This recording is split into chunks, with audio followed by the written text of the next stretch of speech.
Yeah.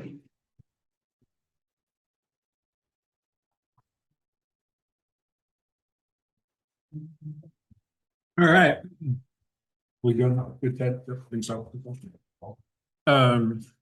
Thanks everyone for coming in and having patience while we get started here for this meeting of the Motor Vehicle Sales Advisory Board. Mr. Secretary, would you like to start us off? Sure. So as you all know, and this is good for all you members of the board know, and as well to all our guests, distinguished guests here. You know, one of the things that we're going to try to do right now is to share with you the hard work that the Morales administration has been doing since I took office. Because the fake news will never share that. The fake WIBC, the fake IndyStar, they will never. So don't pay attention to the fake news. It is time for someone like me to share what we have done. And I'm proud to tell you that in 2.5 years, we have done more than 2 secretaries of state combined in the past. I am proud to tell you that. I have put more miles in the car than 2 secretaries of state combined. And we're not slowing down. We're just getting started. We are. My work ethic is unmatched. You know who's the crazy guy who arrives in the State House between 5 and 5:30 a.m.? Who's giving the tools and resources to the manufacturers? Who's helping your industries day in, day out? Diego Morales. I am proud to tell you of what I'm doing for your industries. Today, we are here to discuss the work of the Motor Vehicle Advisory Board. We recently sent out a notice already to the inflation-adjusted, most commonly known as dog fee for you guys. It went higher. This is what we're doing, working hard for all of you, for your industry, because your industry is as important to Indiana. You're creating jobs. The more successful you are, you know who benefits? Our communities in all 92 counties. And by the way, I'm the first Secretary of State and the first statewide office in the history of Indiana. I hope you all lobbyists, you can tell the fake news as well, that I crisscross all 92 counties within 3 months. 3 months. Tell me who. Tell me who other statewide office holder has crisscrossed all 92 counties within 3 months. No one. I'm almost finishing my 3rd round of visiting all 92 counties, and we're just in July. Where is the fake news sharing about all of this? Tell me. Where do you read that Diego Morales, an Army veteran and Indiana National Guard, arrives in the State House between 5 and 5:30 a.m. and crisscrossing all 92 counties within 3 months? Where? You are lobbyists here. Where? But people love the chatters, right? It is time to call it the way it is. Absolutely. We are working hard for your industry every single day, and people deserve to know all of this. I'm not going to let the fake news, the fake IndyStar, the fake WIBC to define me, because they are fake news and they deserve to be called out. They're hitting a wall with me. You know why? Because I'm teaching them that with hard work, you all know this, you build your business through hard work. There is no substitute against hard work. None. Or you tell me your secret. I love to hear it. So I'm fired up this morning. You know why? Because I'm working hard since I took office. And I'm proud to tell you right now that we hired the best of the best. Do you know that before I came into office, the previous administration were getting more than 1,000 complaints just in 1 year? And do you know how many enforcement actions they took? 21 out of more than 1,000. That is unacceptable. And that is why I brought the best of the best who speaks your language. Now we're doing more than half of that. Where is the fake news sharing all of this? You see, I'm talking about the facts. The facts are the facts. Another initiative we just rolled out We call it auto check. You all got it already. Some of the new franchise, independent franchise were willing to send this to their members. I'm proud to tell you that we launched a brand new free auto check tool in partnership with Experian. We want to make it easier to our Hoosier consumers to get critical information when they buy cars. It's free for them. You see, we're thinking outside the box. Diego Morales, I hope everybody's watching us. Diego Morales, I'm an innovator. I came here to get the job done. We're thinking outside the box. We're thinking outside the box, and this is why we roll out AutoCheck. And we're planning on more initiatives to help our Hoosier consumers. You see, I don't know what people before me were doing. I have no idea. But we're getting the job done. This will provide transparency and peace of mind at no cost to our fellow Hoosiers. This is just one example on how our office is thinking outside the box. And we will continue to do that. But also, in addition of me crisscrossing all 92 counties, our co-directors, Kayo and Sean, they're being hard at work. Sean, who speaks your language, he has crisscrossed all 4 corners of our state, visiting with your industry. And he's going to continue to do that. Again, no one has ever done this before. Can you open your eyes?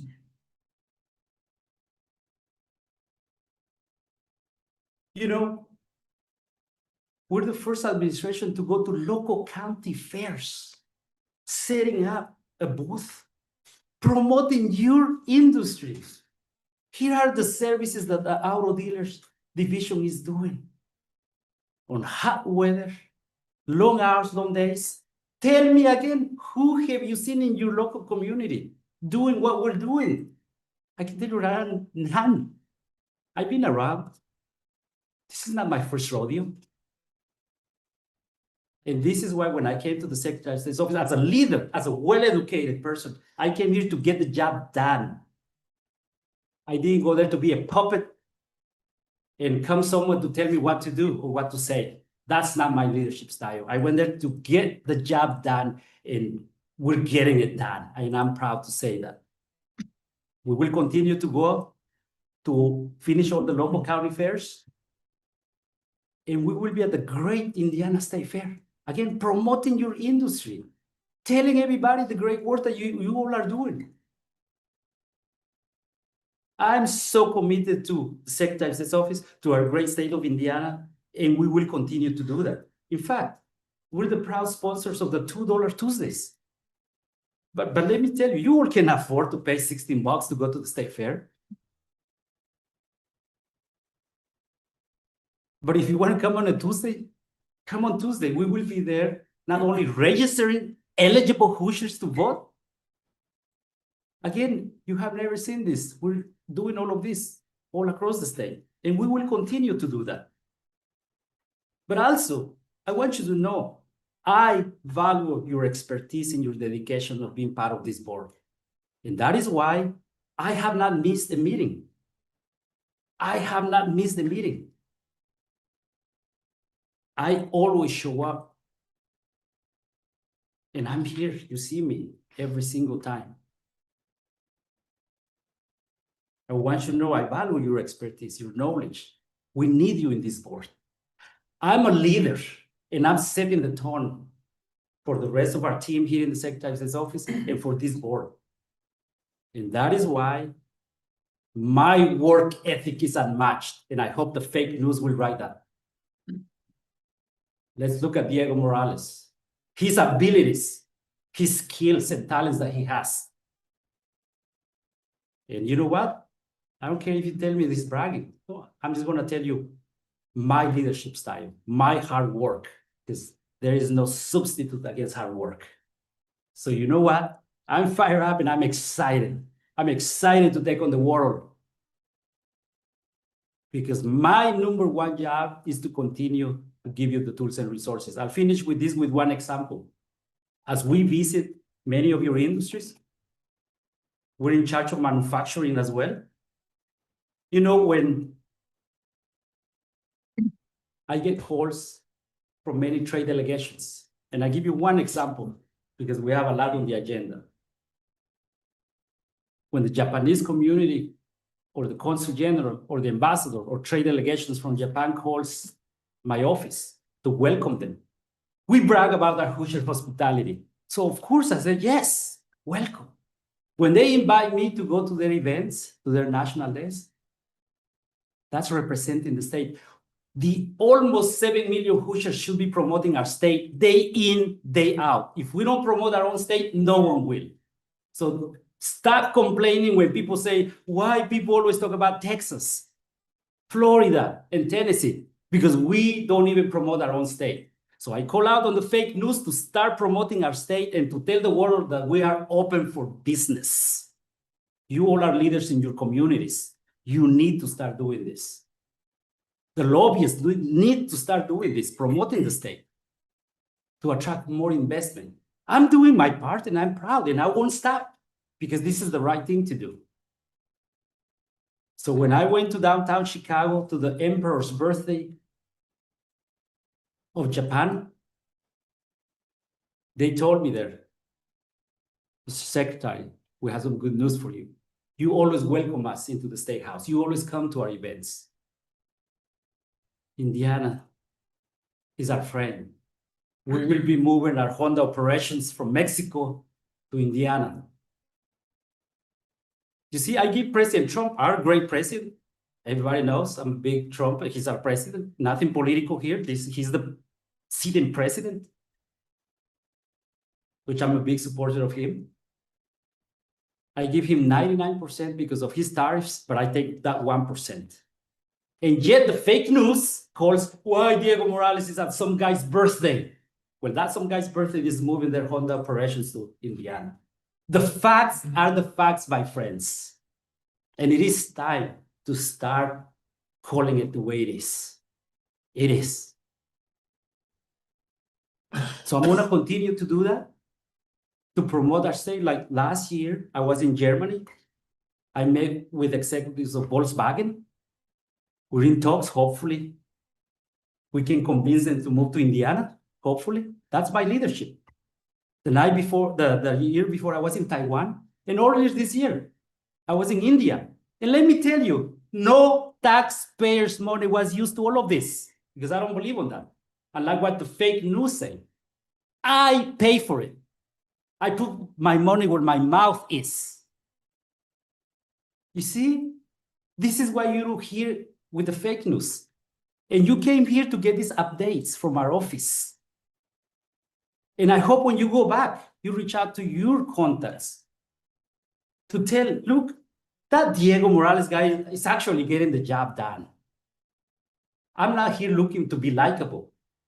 You don't have to like me. Hey, you can hate me if you want to. I don't care. I don't care. I'm here to get the job done, and we're getting it done. Promises made, promises kept. And I'm proud to tell you that. That is leadership, my friend. You have never had a Secretary of State like me who has a vision, who has studied all over the world, who has different skills and talents to benefit Indiana, and we're getting it done. So it's time to show it to the world who we are. Thank you for all you do. Thank you for serving. I have a great team around me, and I would not be doing this without the leaders of the Auto Dealer Services Division and the rest of my team. We're passing great legislation to help your industry, and we will continue to do that. We are just getting started. Thank you. Thanks, Sean and Kyle. Thank you, Secretary. Get into a few items on the agenda, just a few cleanup items from the last meeting. First is the review and the November 12th, 2024 minutes. I think these were, well, actually distributed for last meeting, but today we have a quorum. So I hope everyone had a chance to review them. Do I hear a motion to approve them? Second? Second. Hearing the motion and second, all in favor say aye. Aye. All opposed? Motion passes. Moving on to the April 2nd, 2025 minutes from our last meeting. Same thing. Do I hear a motion? So moved. Hearing a motion, do I have a second? Second. Thank you. Having a motion and a second, all in favor signify by saying aye. Aye. All opposed? Motion passes. Thank you. Into the more fun stuff, our typical office updates. Actually, I'm going to start with Sean. As the secretary alluded to, we had a big announcement here in the last couple of weeks. I'll let Sean talk a little bit about it since he headed it up. Yeah, so just to build on one of our pillars of innovation, as the secretary mentioned, we launched auto check. This is going to offer 5 free auto checks to Hoosiers that hold a valid driver's license. One of the reasons why we brought it in is to help consumers who are purchasing vehicles, say, off the marketplace. This will allow them to be able to pull that VIN and double check the history just to give them a better, more, what do I say, transparent purchase of that vehicle. And they can do the same for independent dealers that may not have, like, say, Carfax on their website. They can just pull that VIN and use it for there. Yeah, and one of the best parts about it, frankly, is as part of building this out, as Sean mentioned, we are we're creating essentially a new API, a way to talk to the BMV system, to allow us to verify DLNs that they are legit and belong to the person to whom is submitting the information. And we've got, a couple ideas on how else we can use that, as Sean mentioned, to continue to innovate and come up with new ways to help folks and accurately verify information. So really excited about that getting rolled out and what it means for future and the services that we'll be able to provide as part of the dealer services. Sean, I think that would welcome you. Well, Thank you. I think very easy to understand. Had a lot of people comment on that, so. All right. Thank you. Yeah, I think we're all really excited to see the sort of the volume it gets over the next year or so, and as more and more folks pick it up and find out about it, that it'll be, helpful for them. Any other questions or comments about the, okay. Secretary also mentioned we put out our annual doc fee adjustment based on the inflation data from the Bureau of Labor Statistics. Maximum permitted now is $251.05. Feel free to round down to $251 if you'd like. So I think everyone at this point is kind of understands what's required in terms of it being advertised and it being part of the listed price on websites, things like that. So and we haven't, frankly, I don't think we've had to do any sorts of investigations or enforcement actions related to doc fees in well over a year now. So I'm really excited about that everyone seems to really be on the same page now, and appreciate your guys' work and making sure that's well communicated to customers. Again, well communicated. It was simple, easy. Thank you. Yeah, I think we actually, and this goes for everyone in the business, but we had some questions, as we always do every year, from lenders, especially right after the changeover happened, when they see a number that was different than the deals they were doing last week. And Sean put together a little, well, didn't put it together. It was just the memo that we set out publicly, right? And the dealer was able to provide that to the lien holder, and the deal went through no problem. So if anyone runs into anything like that from financing, lenders, let us know, and we can help out any way we can. And it's our website, right? Yes, it's on our website. It's been emailed to everyone, so everyone, but I know everyone doesn't update their email addresses, so. We've rolled out a few, I've mentioned this the last few meetings, but a few big IT changes over the last several months. We launched the ability for dealers to do an address change, which is, not super useful all the time, but is really helpful when folks need it. Just to do it entirely within the dealer portal. That's really something we're focusing on, is expanding the capabilities of the dealer portal, with the end goal, obviously, of getting rid of the insane amount of paper forms that we still have for everything from, requesting interim plates to change of address, change of ownerships, things like that. And, as I mentioned, with folks not really updating their email address, part of that is because the only way to do that is to submit a form, right? And no one's ever going to do that. So we'd like to get to a world where we're completely off forms. Every transaction can be done online, or at least started online, and just get away from the physical space for primarily efficiency reasons. Because not only do you eliminate the mail, you eliminate, our clerks having to manually put in all the data from the form, where if they can't read something, then they got to call it. It's a whole thing. With these systems, with what we're rolling out, everything ties directly into our system. All the information that the dealer put in is inserted directly without any interference from the person, the clerks. So it just really speeds up those processes. Our next major feature for rollout that we don't know exactly what the time's going to be, but what we're currently working on is, as we've discussed, secure upload of documents, deal jackets for audit purposes. So when we reach out, say, hey, shoot us this deal jacket, currently we're using secure email, so there's no real issue there, but it'd be nicer just to have it tied into the dealer portal so that it goes directly to the right person that's on the license. That person can then just click a few buttons, upload a PDF, and then we've got it. We don't have to mess around with emails getting lost, things like that. So we're really excited about that, not only for security reasons, but just also for convenience for our examiners and for the dealers that we're trying to get some information from. We've also got a couple other things in the pipeline, hopefully for this year. We're going to take a look at refreshing the license application process, sort of workflow system within our dealer portal, to make things clearer and easier for applicants, and potentially also putting it in Spanish, but that's, got some other stuff involved. So we'd like to do that in the long term, but that's probably is further down the line. But in the short term, updating it and making it more modern rather than the archaic early 2010 system that's currently in place. And then just a few other quick notes. We've been invited and we'll be attending the Independent Auto Dealers Association Conference at the end of August. I think it's being held at the Delara factory here downtown.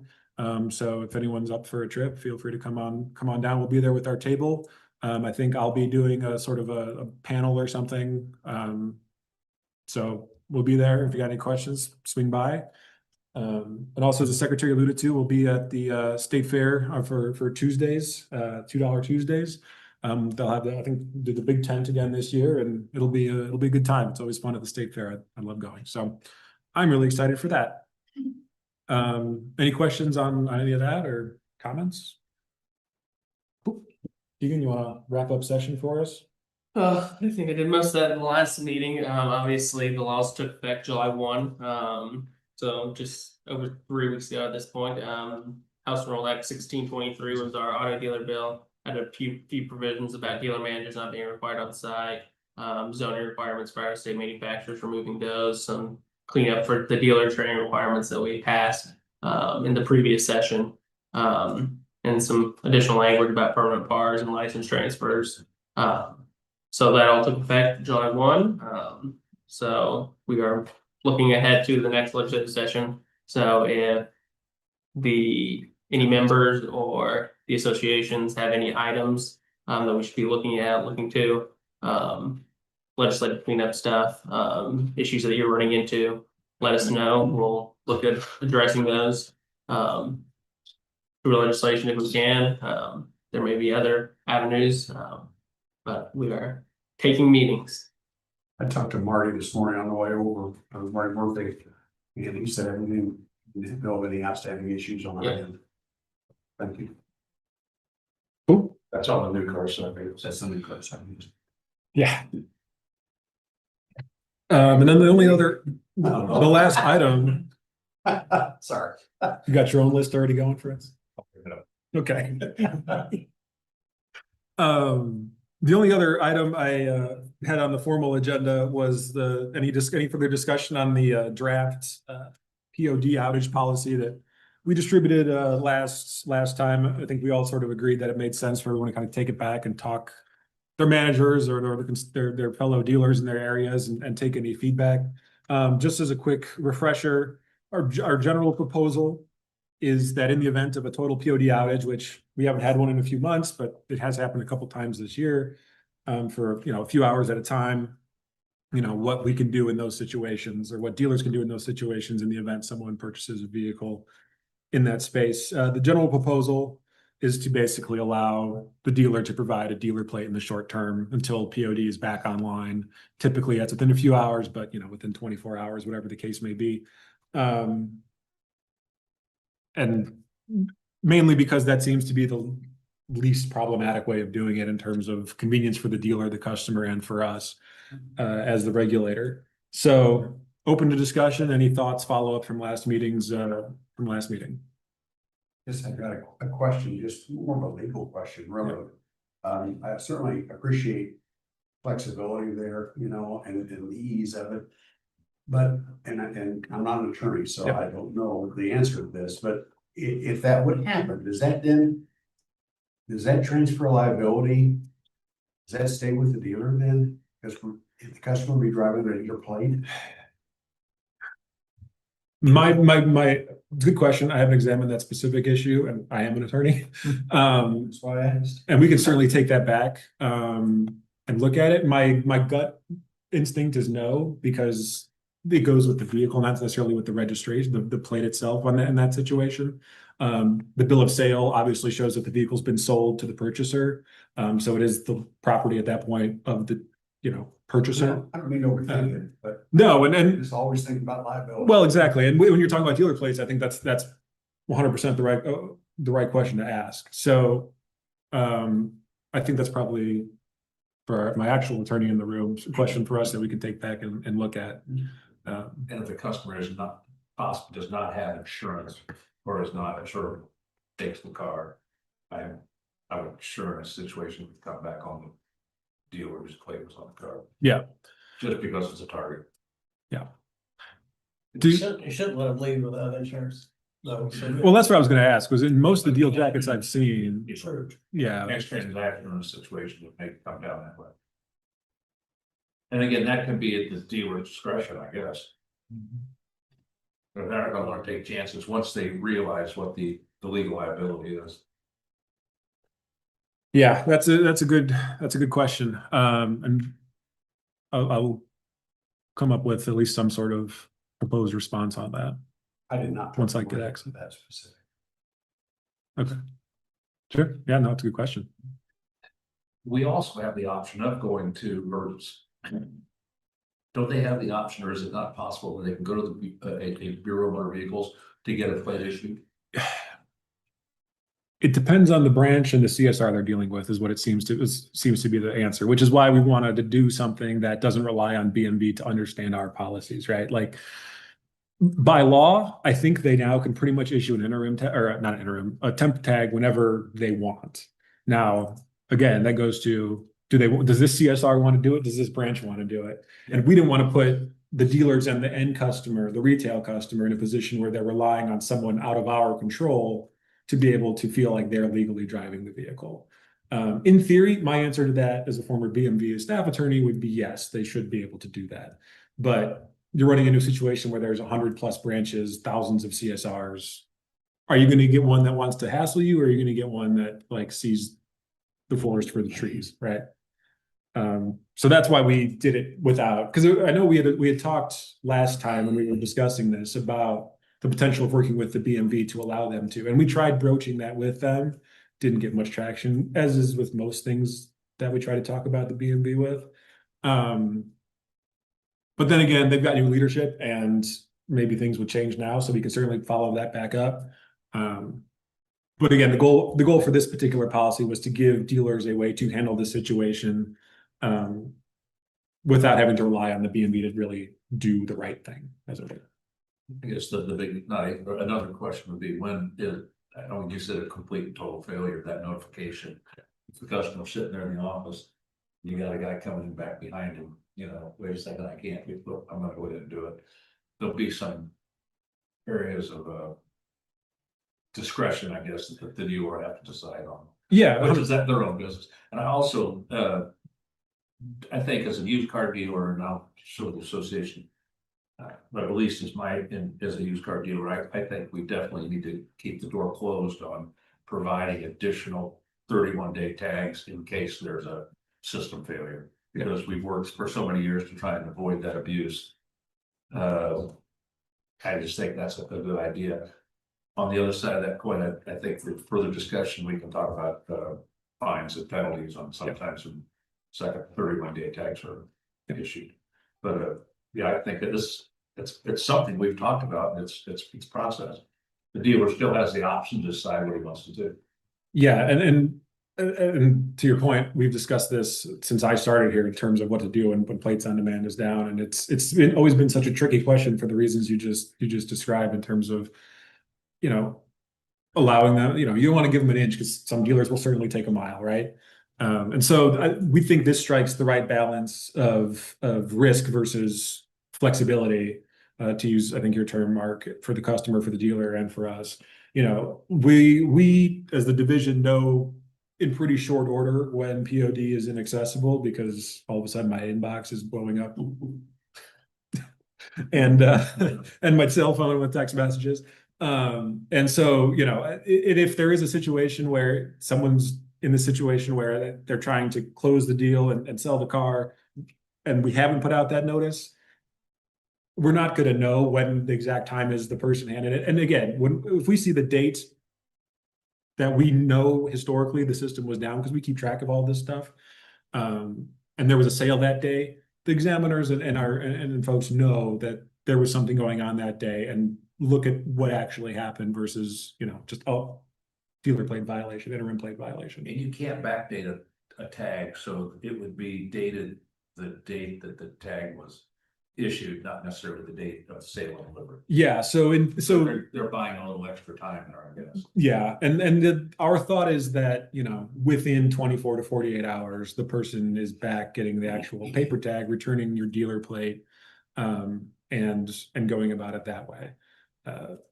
So, you know, if we go in and we see it's 2 weeks later, I mean, we'll certainly ask what happened, and it could be that the customer doesn't respond, right? Like that's always, and that's another risk associated with this, is that they're just gonna abscond with your dealer plate, which you know where they live. So, and it's, you know, the state's property, so we could theoretically go in and get it for you. But, you know, again, liability or a risk versus flexibility is the name of this game. I think it's a good start, and I think we'll all have a much better handle on it a year from now. Yeah. Kind of see how it's worked out. Yeah, and it's certain, so again, since it's just policy and we don't need to, you know, after examination, we don't think we need to do rules on it or anything. We can always change it, right? If we come back here, like you said, a year from now and tweaks need to be made, we can certainly do that.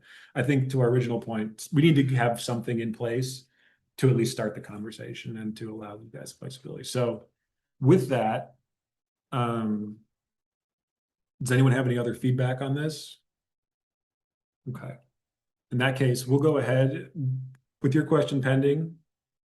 We'll go ahead and probably approve this and put it in place and on our website and blast it out to the dealers for the time being, just to have it out there. And then maybe by the time we meet next later this year, we can sort of talk more in depth about your question, Mark. Excellent. And with that, open for discussion. Who wants to start? Sorry, I seem to be talking a lot today. Yeah, no, please. You said something about the change in the B&B and could you just expand on that a little bit? I want to tell you a short story about that. Sure. When did that happen with change of administration, I'm assuming? Yeah, so the prior commissioner left shortly after Governor Braun took office. He named Kevin Garvey, who was formerly the COO and has been with the BMV for 15 years, probably, maybe longer. Named Kevin Garvey commissioner. So Kevin knows what he's doing and how BMV operates. We met with both Kevin and Secretary Ubelor, who is the secretary over the vertical, which contains BMV and several other agencies. In the secretary's office a few months ago, shortly after Kevin was named commissioner, had a really productive conversation with them. And so we're looking forward to partnering with them on more as we move forward. I think we've already seen some of the benefits of that, both as mainly in the experience stage, but also in terms of building this API that we've been after for a long time, to get, you know, more not transparency, but access to BMV data to help verify some of the information that we're looking to get done. So that's the history there. So you feel good about the change then? 100%. Good. Yeah. The story I have, is just a personal story and it's only about our county. But if you ever, before this change, we mentioned going to BMV, people would roll their eyes and just scream at the fact that I would go there. And just 2 weeks ago, we had to send a customer to BMV and they came back and they said it was the best experience that they had had. And so I don't know what he's doing, but and what he's told, maybe it's a change in our branch that I don't know about. Yeah. But nevertheless, it's a first positive comment I've had about dealing with the BMV for a long time. Right. Well, it's great to hear, you know, and in talking with them, we know, or at least according to them, you know, one of their primary focuses, if not the primary focus, is customer service now, right? And so getting people in and out as quickly as possible, doing as much online as possible, and just helping folks get through those transactions, because, you know, they obviously do have that reputation at the BMV historically about long wait times. You know, I remember when not to bore you all with my own story, when I got my driver's license, which wasn't, well, I guess it was that long ago now, but you know, I showed up at you know, half an hour before the BMV branch opened in Maryville, and there was 25 people in front of me because everyone would show up before the branch opened in order, because they knew it was gonna be a 3-hour wait if they didn't. And that's just completely out the window now. You know, I go in and transfer my registration when I moved to Brownsburg, in and out in 10 minutes, right? So they've done a lot, and I know they're looking to keep improving, so. I'm glad you guys are communicating well and working together. That's really important. Yep, 100%. You know, one of the long-term projects, and I know I've mentioned it before, but you know, we really are trying to get access to which BMV is partly involved in, but the DCS and the DOR lien information. And creating something in the dealer portal where a dealer can run a VIN and see if there's a DOR DCS lien without having to pay the $8 to enhanced access, to know when they're either considering a vehicle on trade or, you know, well, I guess that's the main issue where it comes in, right? Is when you take a vehicle on trade, the DOR DCS lien isn't on the title, but then you find out later it is, and you're having a problem transferring it, and that's when they start calling us. Selfishly, I would like to get access to that data and provide a portal to you guys so I don't have to deal with it anymore, because dealing with DOR and DCS on these issues is a pain in the butt. So yeah, so that's, and to the secretary's point earlier, you know, we're really trying to push some of these relationships, given the new administration, to make your guys' lives easier as well as our own. But Don't the DOR, the revenue reports show up on Access Indiana? they do. So the solution would be to make sure people have access and utilize Access Indiana. Yes, and so there is a method now. It costs $8 to run the report, which a lot of folks pass it on to the customer, which is fine. But when you run when you run a full title report, it's got the whole information on the vehicle, which might be useful, and we're not going to certainly take that away from dealers.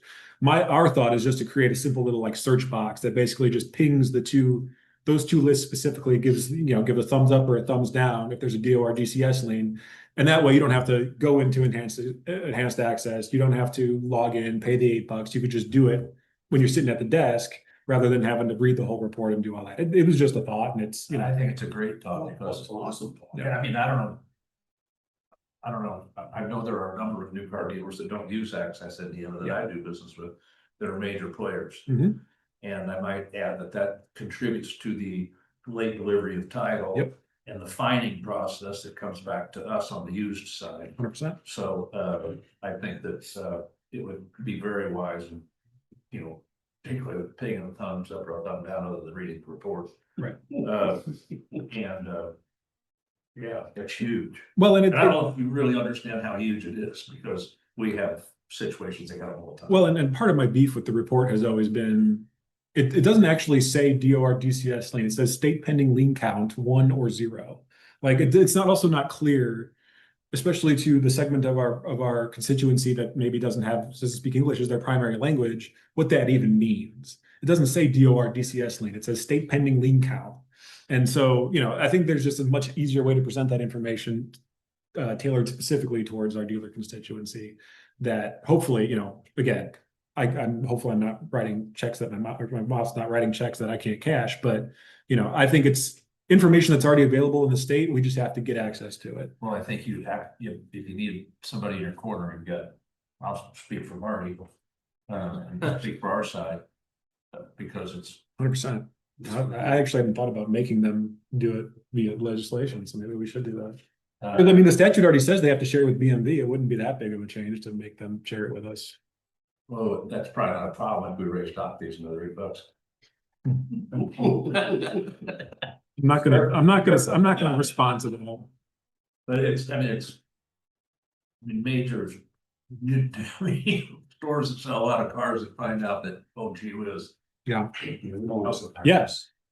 Yeah, it's a huge, it's to me, it's one of those. Basically. Well, it's frustrating for me because it's like, as the state, we're gonna tell you that you can take these vehicles in, whereas every other lien type out there is recorded on the title for it to be valid, except for these two state-specific liens, where I could hand you the title to my car, which in 99.8% of circumstances is all you need to then sell the car to someone else.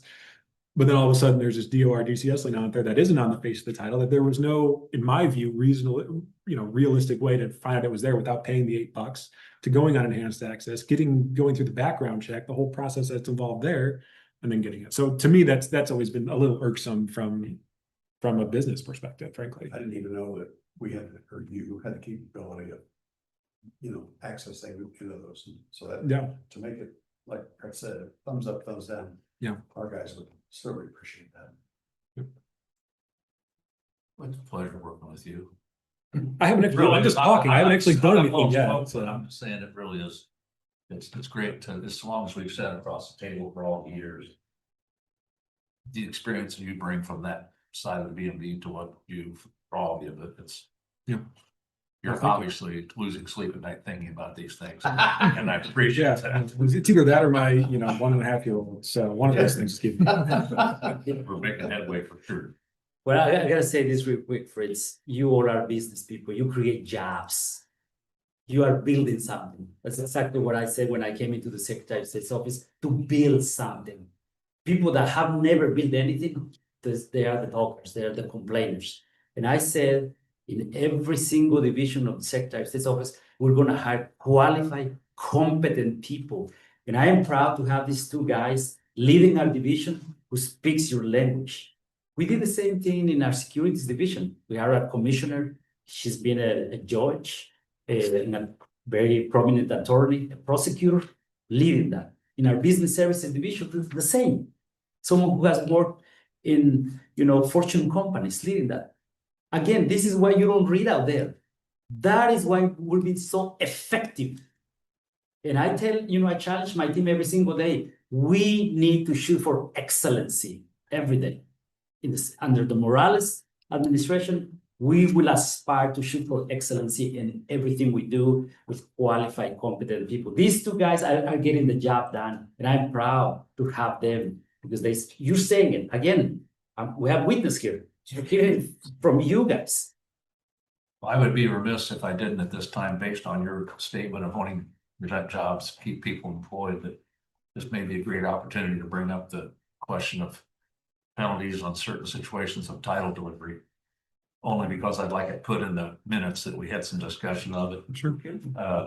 Because there is, quite truthfully, it can become not as bad as auction fees, but at least it can be encumbering situations. And we know there are abusers, but there are also many situations where I'll bring it to it, where I've been personally fined in situations where it was totally out of our control.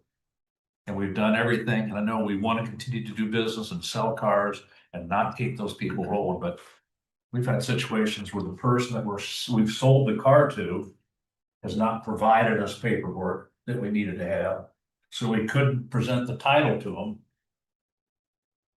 And we're under the possibility of penalty of non-delivery of title because of what that customer did. Yeah.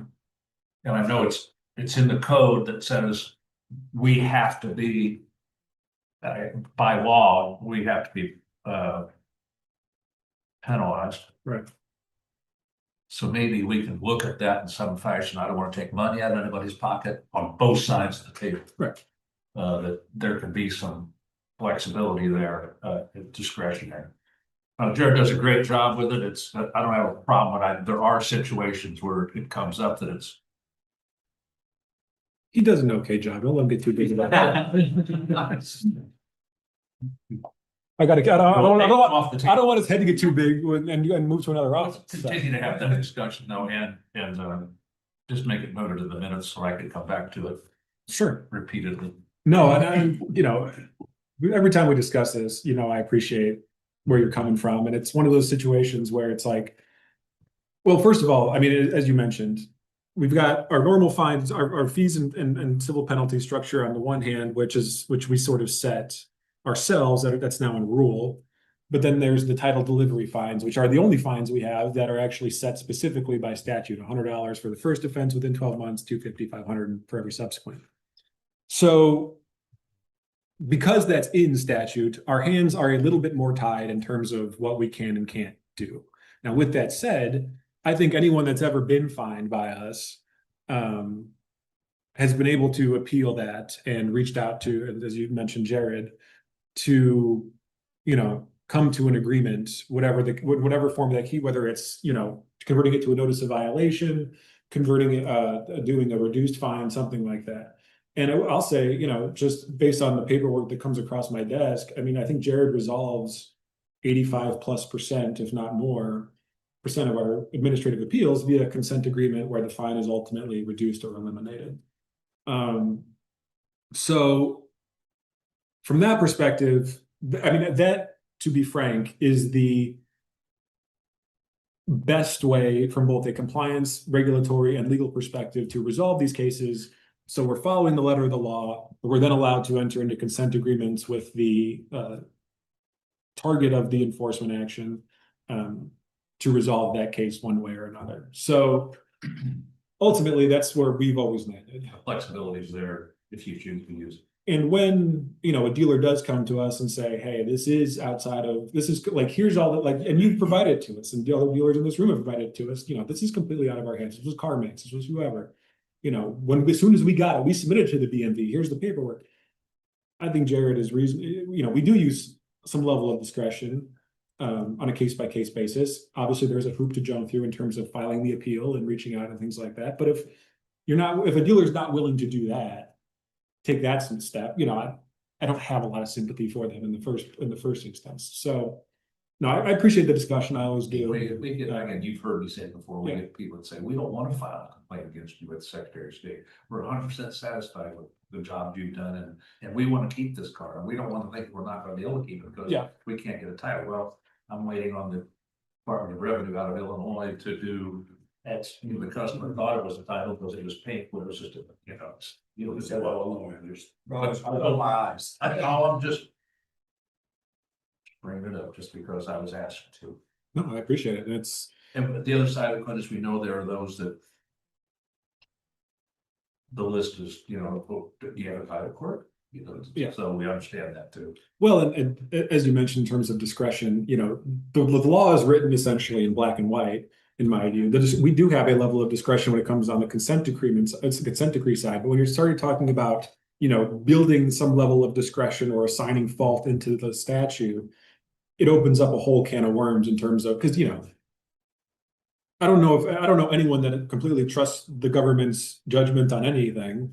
And so giving them the ability to say, well, by statute say, well, this guy had a good excuse, this guy didn't have a good excuse, then you're just opening yourself up for all sorts of issues from the regulator side in terms of equal protection, due process, things like that. So it being black and white in statute is, with my lawyer hat on, is preferable from the regulatory side, because then you can it still maintains the discretion to deal with the issue later in litigation.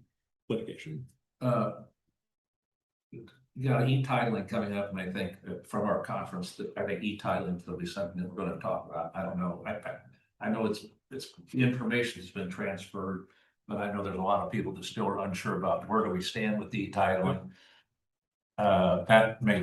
We might have to do a little spoon feeding there going forward, because a lot of people aren't going to be able to get a handle on it. Yep. So that's a good process that we need to be focusing on coming forward. Which I know you'll handle. So e-title went live July 1st. BMV made a wise choice a couple of years ago to essentially hand the process over to the existing partner programs. And so we actually haven't, within the division, heard any real complaints or issues with the system so far. And our understanding is the system is working. And so I understood also. The partners were able to essentially just integrate the BMV's e-title platform into their existing processes. And so a dealer that's already using one of the partners, it doesn't seem like to me really sees any difference on their operational side, which is good. And I think there's going to be a learning curve there, and I think you Yeah. guys have done a good job getting up to that point. The only other thing I might mention when talking about it, and I know we had a successful legislative session this year, and we spoke about our towing situation and the hard work we put into it. I don't think we need to necessarily do a review for everybody, but I know we made headway there, and and anticipating if we're going to continue down that path going forward. Just something to consider. But thank you for your hard work on that as we do. I think we made some headway. I think we made some progress, and I hope everybody recognizes it. Yeah, I think we put it on folks' radars, and I think that's probably as far as we were gonna get this past session. In terms of the future, I don't, he's the legislative director. As a division, we'd obviously be very open to pursuing it if the General Assembly were to agree with us. I think it's still an area that needs tightening up. I mean, just this past couple of weeks, we've had two separate, and granted, these weren't Indiana tow companies, so it's, application is limited, but we've had what we suspect might be two new mechanics lien sort of scammers pop up that are using tow companies, one out of Wyoming, one out of Illinois. That might be, trying to wash liens off vehicles using some scummy mechanics lien process here in Indiana. So we're still diving into that. Don't have much on it right now, but we're working with BMB to try and figure out what exactly is going on. But there's always something out there. And again, I thought it was remarkable to see the freight people and the transport people who could be really victimized in the 5 and 6 digit, And that's what it boiled down to this session. There was a lot of focus on the motor carriers, the freight people. I didn't even realize that was They laying had, out there. those are such big amounts that they're talking about. You're talking about hundreds of thousands of dollars for those cases. We really are focusing on the consumer towing, in that area. And then our only, for that solution, they created sort of attorney general sort of appeals process if you disagree with the bill you're getting. So they created a process there.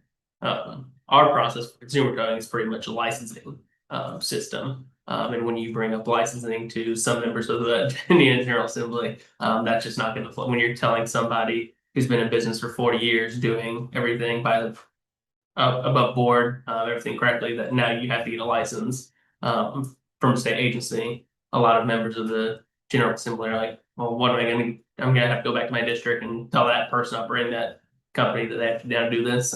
So that's where the issue really stands. So we have to, if we want to do something, it's incumbent upon us to find a way to do it without a licensing system, which may be tough to do. Maybe new people going forward, as we did with our education thing on the used car side.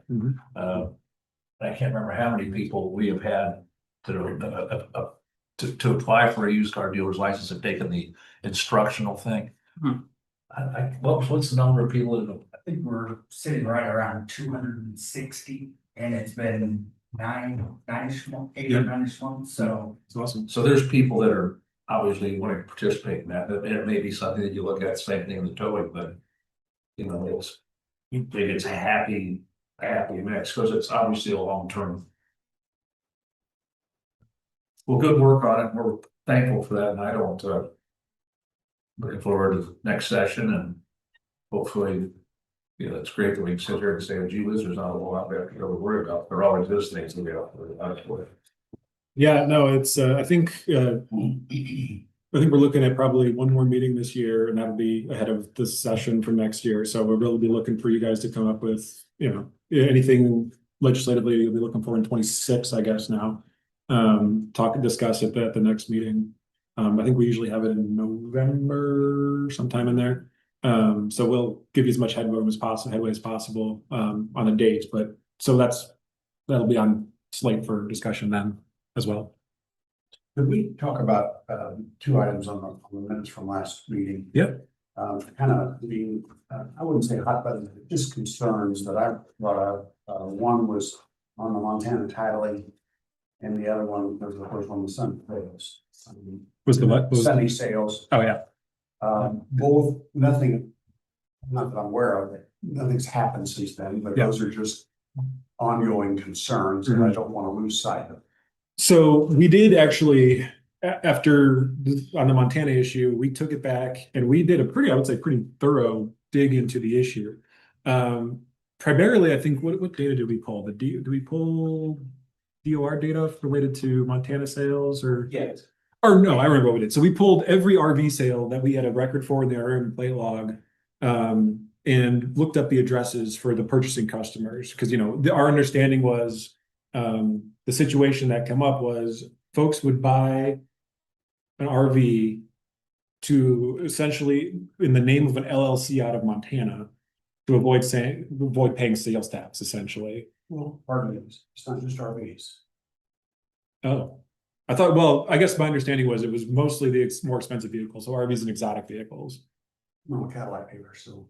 Oh, okay. So people are doing it from. RVs would give you good parameters to what you can go. Yeah, so I guess with respect to that, so I guess let me just explain what we did kind of. So we did it with all the vehicles that we knew that we thought were pretty much in the mix in terms of who people would be doing this with. And I think we only found 3 or 4 out of 25,000 or something like that, and over the past 5 years. That actually had a Montana address on the interim. Now, that's not to say the dealer might be just not including the LLC's information as the customer, which is a violation unto itself. But in terms of the data we have available to us, we didn't really see it happening too much here in Indiana. We also reached out to a couple other states that we found online did have a problem with this, and they have actually changed some of their laws to keep it from happening in those states as well. So I guess ultimately where we kind of come down to where we're currently at with the Montana issue is that we think it's maybe happening, but maybe not to a huge degree. To the point where it's difficult to sort of enforce without any concrete examples that we know it's happened. But it's a good question on the more expensive vehicle side as well. If and when, because it will happen. Yeah. We provide that example to you. 100%, yeah. Yeah, I mean, real world examples are always the best way, because not only is it good as a one-off example of here's what happened in this instance, we can then take that information, and typically what we do with bigger investigations, every deal will pretty much be structured that same way. So we can take the information gleaned from that deal jacket, from that customer, and then look at all the other deals that dealer's made, or look at all the other dealers in that area or the whole state and say, what are the common links here? So that's how we typically build our bigger investigations. So if there is an actual example, yeah, that'd be the perfect place for us to start. We'll be more tuned in on that. 100%. You know, I think Carvana titles a bunch of things in Montana, and I don't know, I'm not saying they're doing anything nefarious, but I don't know what the So reason is. Carvana bounces their business around to whatever state is cheapest and is, let's say, least vigilant when it comes to enforcing their laws. For a long time, and I mean, you can look at our enforcement actions. A few years ago, we had a big enforcement action against Carvana related to interim issues, because what essentially they were doing is issuing interims. They're basically running all the vehicles through Arizona because that's where their headquarters was, and that's where it was cheapest to do so. So a bunch of Indiana residents had Arizona interim tags. And then they would issue, and then we also had an issue with them because they would, with Carvana, you can buy the vehicle online and get it delivered, 3, 5, 14 days later. They would issue the interim tag on the delivery date rather than what we consider to be the sale date, find a whole bunch of money for that. We've had several discussions with them over the past 3 years since then, relating to them, our views of what they're doing. Some of them have been heated, some of them haven't, and we've gone after them again and again. We actually have a call scheduled with them here in the next week to talk about some other issues. Carvana is just, always on our mind, basically. So, Well, I just wasn't curious whether something happened. Me, a friend, he bought a $50,000 Jaguar from a dealer in Ohio or a dealer in Kentucky, but it had Carvana's title transferred through Manheim and some other people. And it turned out when he did the police inspection, it turned out it was a stolen vehicle. Police impounded the car. But how could Carvana, Manheim, the dealer, out these 3 or 4 people have possession of this vehicle and never done the research on the stolen car situation? Yeah. Not that Carvana stole it, it was just a car they purchased from somebody off the street that had a duplicate title in some fashion, but yeah. I don't need to tell you about Carvana's situation then, so, okay. Yeah. No, we're watching them. Sorry, what was it? Sunday sales. Yeah. So it's kind of the same thing. And you said to bring examples. I don't know any right now. Yeah. Yeah. I'm glad for that, but I think the question I had was, because I remember, what do you, and I think your response, I'm going to be not put words in your mouth, but I remember you saying, if it's on a Sunday, it's gonna be tough. Just try to get some pictures or try to document it and Yeah. give you a call. Yeah. Is that correct? 100%. Okay. Yeah, and we uncover a few of them. Sometimes they're not, sometimes the dealers will go ahead and issue the interim tag on a Sunday, and that makes it very easy.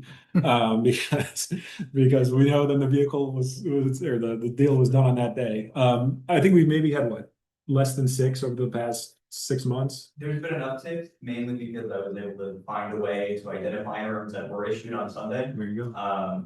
And we've taken some action against dealers who've done that more recently. Yeah. So, when we find it, it's when the interim gets issued, especially, it makes it super easy for us to identify it and nail them on it. But if they're just doing business and then waiting to do the interim tag on the Monday, we'd have to catch them in the act essentially. But Monday morning, 8 a.m. interim, I'll tell you. Yeah. Sounds like Right. it's to do. Yeah, right. Check the 8 a.m. to 10 a.m. Yeah. interim tag. Yeah. Any other topics of conversation? Well, one last thing, I'd be probably remiss to not at least bring up the news that came up probably 3-4 months ago now, related to Slate Automotive. That's opening a plant up in Kosciuszko County, Warsaw. I haven't discussed anything with them at all. We haven't heard from them how they're planning on getting licensed. But the way their proposal is that they put out in media is that it's going to be direct to consumer sales model. Obviously, Indiana still has a direct to consumer sales ban on the books, unless they were doing it before July 1st of 2015, which applies to all of one particular manufacturer. And so we're monitoring the situation, just to give you guys, where we're at on it. We're seeing what happens. We're going to see if they reach out to us, if and when they apply for a license, because no matter what happens, they're going to need a manufacturer's license to build the things here. So we'll see how it shakes out. I'm curious to hear either this meeting or in our next meeting, what you guys' thoughts are on this particular issue, how you think it might play out, and when, where you see the market going in that particular situation. Direct sales, right? You're talking about Volkswagen or Scout or who? Slate is the company. It's a new startup EV company. Jeff Bezos. Yeah, owned by the Amazon guy. Well, it's funded by the Amazon guy. Yeah. Let's see if it's EV or word on it. Well, and that's part of the conversation, right? And then what I'm curious personally to see how it plays out, because they're advertising them. So there's these essentially super bare bones pickup trucks that they're advertising are going to cost less than $20,000 With incentives. with the $7,500 incentive. That seems like it's probably going the way of the dodo. So the truck that is appealing at $20,000, is that still going to be as appealing at almost $2,800 or $28,000? I guess I'll say. I can tell you from the New Car Dealer Association, we will be highly opposed. Highly opposed and be very, very, very vocal. As I suspected. I think it's important for us to have these discussions as a group because, it's on the public record. We can all talk about it openly. So any other feedback you guys have on that, happy to take. But all those considerations aside, it's cool to see a new manufacturer opening in Indiana and choosing Warsaw to sort of play by the rules. Yeah, exactly.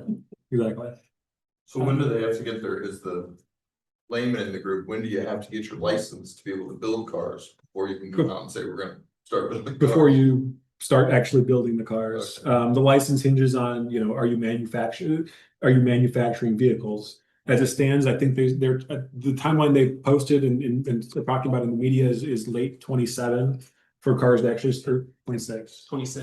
Late 26 for cars to start rolling off the line. So they've got time. It's a whole redevelopment of an area that already exists up there. Where is it? Warsaw, Indiana.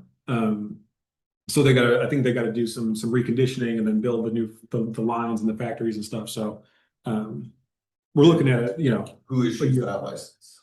The manufacturing license? we do. Oh, Yeah. So we're gonna be, like I said, we're gonna be hearing from them. Well, I shouldn't say that. I would think we'd be hearing from them at some point right. before late So your 2026. indication, the building's currently being built. Yeah. Okay, so they obviously feel as if. Yeah. They will get their license. Which is surprising considering the direct consumer sales ban is still on the books, but hey, At least in Indiana. figure to distribute to other states. Presumably, unless, you know, not But to, They couldn't manufacture them. Right? now, well, so that only affects the sales side. So they can't sell them in Indiana, but there's No. nothing, the direct consumer sales ban doesn't prohibit them from manufacturing them in Indiana. So, As long as they get their manufacturing license. yes. Interesting. I would think your franchise people would be, you know, obviously, not just you, at a corporate level, and a Penske level, you know, yeah, they're. So you start with Amy Moore, or you start with, you know, Ray Steele and whoever, Oh, yeah. see what do you think, what's your defense gonna be, and then take it to. Yeah, and, you know, in the name of transparency, you know, as we progress, you know, I would anticipate, you know, keeping this group in the loop in terms of developments on that, because it is sort of a big deal. In I terms of realize they're what, building a plant in Warsaw. This, I go through Warsaw, do you know anything about a plant being built in Warsaw? it's the old, it's a printing plant or something. I forget the factory they're taking over. Yeah. But they're But- taking over an existing facility there, industrial facility, and refurbing it. It's small. It's not like the size of Subaru or GM. It's a small, relatively small plant. There's been media I'm not about, out. there's been quite a bit of media about this. So if you just Google Slate Automotive, you'll find some news articles about it. Yeah, Slate Automotive. That's what they're doing. Anything else? Sure. Good mind making a quick statement. State your name and who you're with. Appreciate that. Thanks, Kyle. Thanks, Mr. Secretary. Matt Norris with Creed DeVault, here on behalf of the Alliance for Automotive Innovation Trade Association for the Auto Manufacturers, including our friends at Subaru. And just since you brought up the Slate Motors issue, I'll go on record as saying we would adamantly oppose any sort of a carve out that allows for a new manufacturer to offer direct to sales. On behalf of our industry that represents millions of investments and millions in investments and thousands of jobs, we think everyone should play by the same rules. So we stand with our friends in the auto dealers industry and saying that would welcome Slate and their manufacturing facility here, of course, and the jobs that come with that. We think everyone should play by the same rules and not allow for any sort of direct to consumer carve out. So that's all. Appreciate the chance, and of course, happy to answer any questions. Perfect. Thanks, Matt. Yep, thanks. Need a motion to adjourn. There's nothing else. Motion, Motion to adjourn. for your motion, do I have a second? Second. All approved? Aye. Opposed? Motion passes. We're adjourned. Thank you.